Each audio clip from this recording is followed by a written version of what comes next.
اگر زندگی کو مکمل طور پر انسان کی مرضی کے تابع کر دیا جائے تو زمین پر صرف اور صرف دھول مٹی اڑے۔ جھوٹ کے علاوہ انسان کی ہر کوتاہی کو نظر انداز کیا جا سکتا ہے۔ جھوٹ کا مقابلہ یا تو جھوٹ سے ممکن ہے یا پھر صبر سے۔ ناخوش رہنے کی ایک وجہ خود کو غلطیوں سے پاک سمجھنا بھی ہے۔ سفر کی سمت اس وقت تک تبدیل نہیں ہوتی جب تک آسان اور مشکل راستے کا فرق سمجھ میں نہیں آ جاتا ہے۔ زندگی خود ایک مقصد ہے۔ زندگی ایک جاری سفر ہے، اسی لیے اپنے حصے کا کام کرتے جائیں۔ اختتام نئے آغاز کا نام ہے۔ توجہ سے بات سننے کی عادت اس وقت پڑتی ہے جب آپ سوچ کر جواب دینا شروع کرتے ہیں۔ عمل نتیجے کے ساتھ بندھا ہوا ہوتا ہے، یعنی عمل ہوگا تو نتیجہ بھی سامنے آ جائے گا۔ حوصلہ افزائی کوشش کرنے والے کو مایوس ہونے سے بچاتی ہے۔ باتیں یا تو سوالات کو جنم دیتی ہیں یا پھر تجسس کو۔ دھوکے باز پہلے خود کو دھوکہ دیتا ہے۔ لڑائی کا مطلب کسی ایک سوچ کا اختتام ہے۔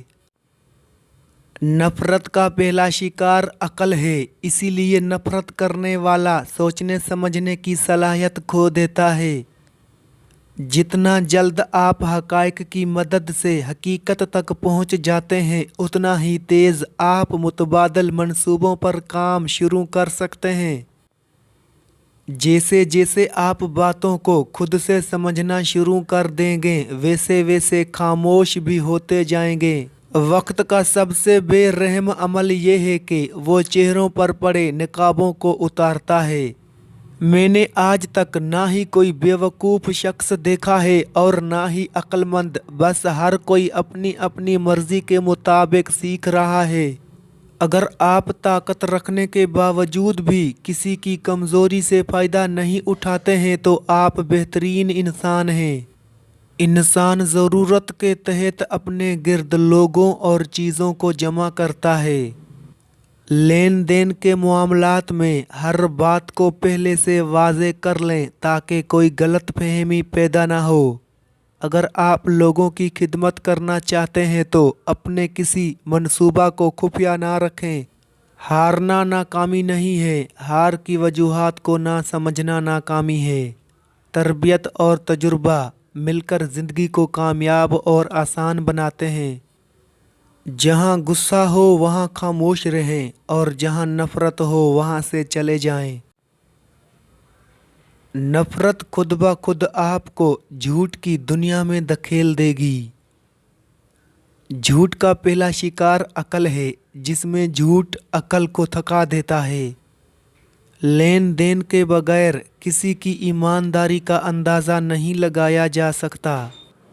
بات کرنے کا حق ہر ایک کو ہے، تاہم اس بات سے اتفاق یا اختلاف کرنا آپ کا حق ہے جسے ضرور استعمال کرنا چاہیے۔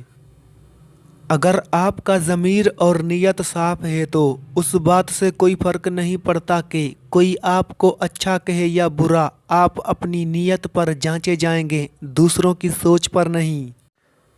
زبان وہ آئینہ ہے جس میں ہمارا عکس نظر آتا ہے۔ برداشت کی کمی غصے کی شکل میں باہر نکلتی ہے۔ جس حد تک ممکن ہو دوسروں کی ذمہ داری اٹھانے کی بجائے ان کو اپنی ذمہ داری خود اٹھانے میں مدد کریں۔ خاموشی کا بنیادی مقصد خود کو سننا ہے۔ چار دیواری تحفظ بھی دیتی ہے اور قید بھی کر لیتی ہے، کیونکہ یہ خوف میں، تحفظ اور تجسس میں قید کا احساس پیدا کرتی ہے۔ کم عقل کی کوئی حقیقت نہیں ہے، بس کچھ لوگ پہلے سیکھ لیتے ہیں اور کچھ لوگ بعد میں۔ طاقتور کی عاجزی کمزور کو بولنے کا موقع فراہم کرنے کا ایک طریقہ ہے۔ ذاتی مفاد کا تصور لالچ یا خطرے کی وجہ سے ابھرتا ہے۔ جلد بازی جھوٹ بولنے پر مجبور کر سکتی ہے۔